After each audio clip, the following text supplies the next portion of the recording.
Well, here we go, kicking off another big hour here of the Steve Gruber Show. Glad to have you on board to start your day live from Studio G, fighting for you from the foxhole of freedom every single day. There's a warning, though. This show can result in extended periods of American pride and optimism and enthusiasm about this nation's future. We're kicking off the live broadcast day on Real America's Voice and MTN, and we're reaching a growing global audience. Again, this is the Steve Gruber Show. It's a no-panic zone. Thank you for being here.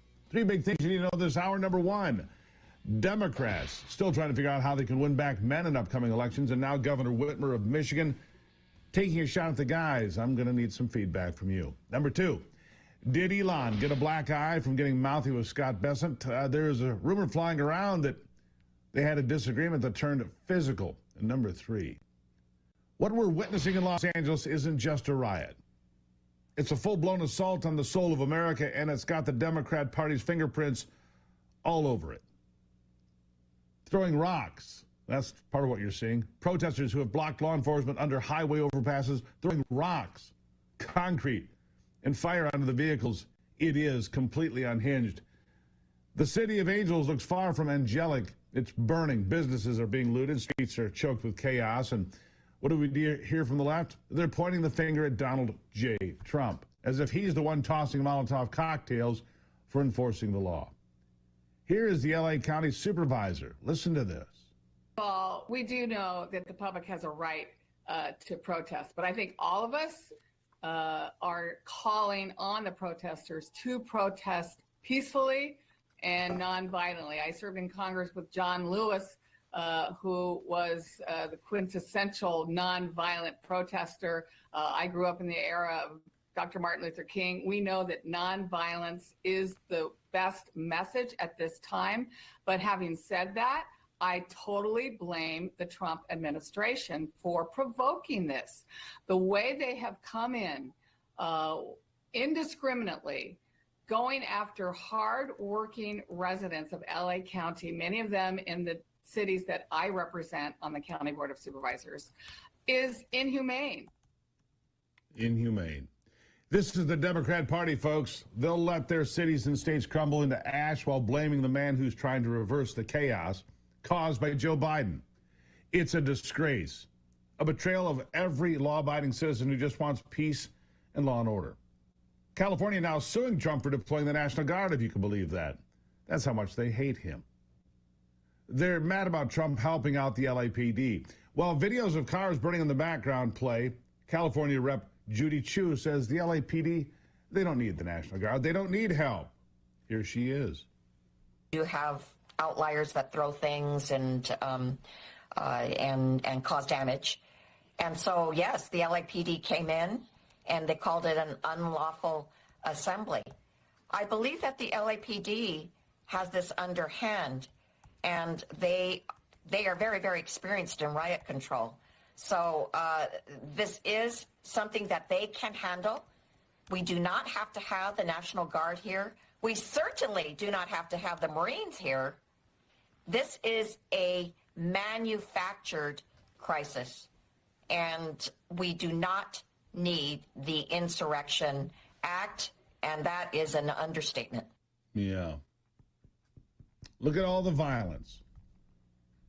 Cars burning, chunks of concrete flying, but they don't need any help. They've got it under control. How about we ask somebody who actually knows?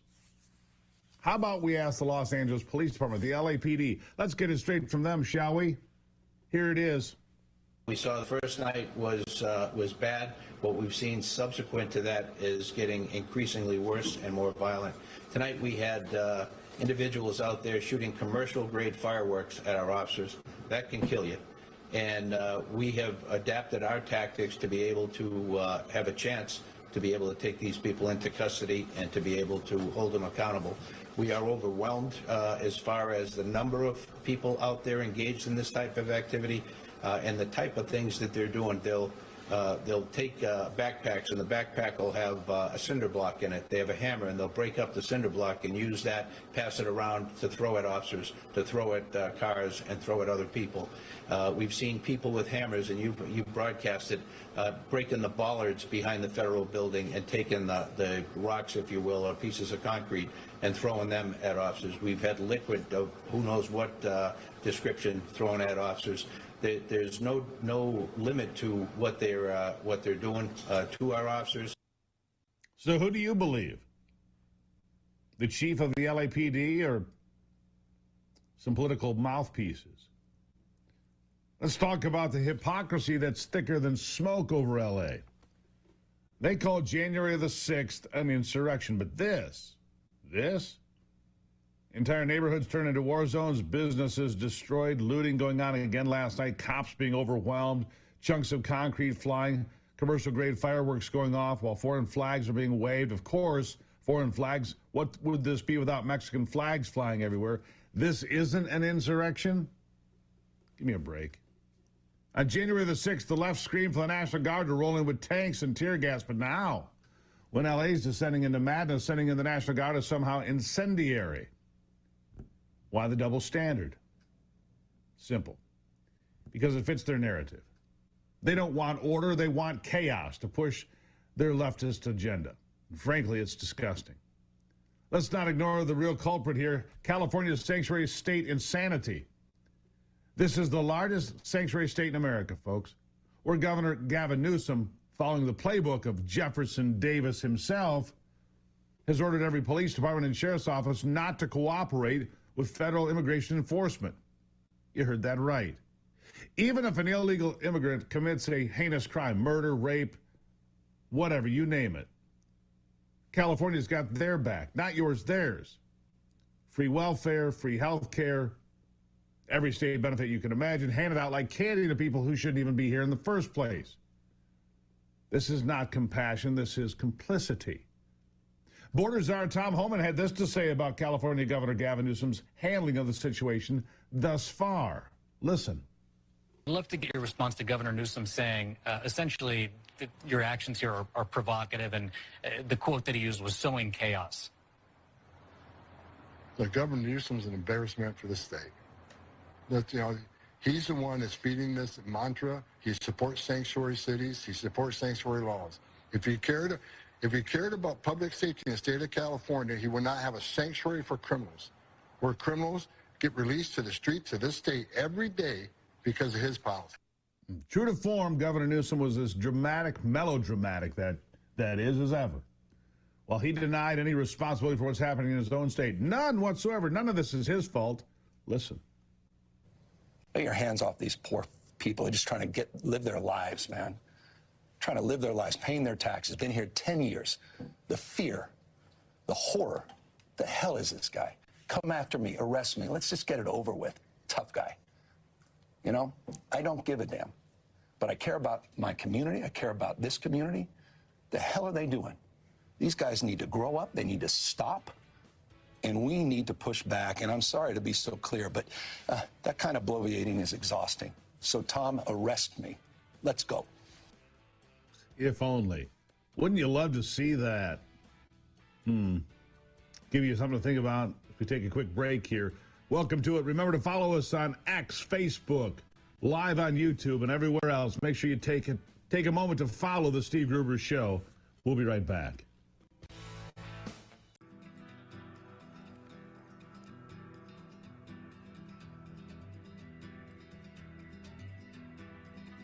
All right, let's just break this right down to what this is. The state of California is aiding, abetting, and conspiring to facilitate an invasion of the United States. Over 2 million gotaways under the Biden administration, people who crossed our border and vanished. You think this summer won't turn into a season of terrorism with that kind of open-door policy? Wake up, America.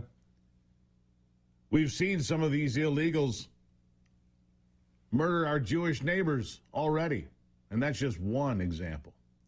President Trump says he is prepared to respond with strength. Here's what he said. Troops everywhere. We're not going to let this happen to our country. We're not going to let our country be torn apart like it was under Biden and this oil ban. What's the bar for sending Marines? The bar is what I think it is. I mean, we see danger to our country and to our citizens, and we'll be very, very strong in terms of law and order. It's about law and order. Why want people to, Secretary We're going to Hexon. see what we need. We'll send whatever we need to make sure this law and order. You could see those protests spreading to other cities, Chicago, New York, for example, in the next few days. Yes, we're going to be watching it very closely. And when they spit at the people, you know, they spit. That's their new thing. They spit, and worse, you know what they throw at them, right? And when that happens, I have a little sentence. They say, they spit, we hit. And I told them, nobody's going to spit on our police officers. Nobody's going to spit on our military, which they do as a common thing. They get up to them this far away, and then they start spitting in their face. That happens, they get hit very hard. And we're seeing a lot more than spitting on the streets of L.A., as you know, a lot more. Several officers hospitalized already. Protesters, of course, waving Mexican flags while they torch American cities, praising Mexico while they dump on the nation that gave them the freedom to come here and stay here and have the freedom to dump on this country. Tell me, is destroying an American city while waving a foreign flag not an act of war? Because that's what it looks like to me. Apparently, ABC's reporters think it just looks like a bunch of people having fun. Huh. Yeah, just some kids having some fun. Listen to this. Large group of people. It could turn very volatile if you move law enforcement in there in the wrong way and turn what is just a bunch of people having fun watching cars burn into a massive confrontation and altercation between officers and demonstrators. Having fun watching cars burn. Yeah, he said it. ABC News, you must be proud. Having fun watching cars burn.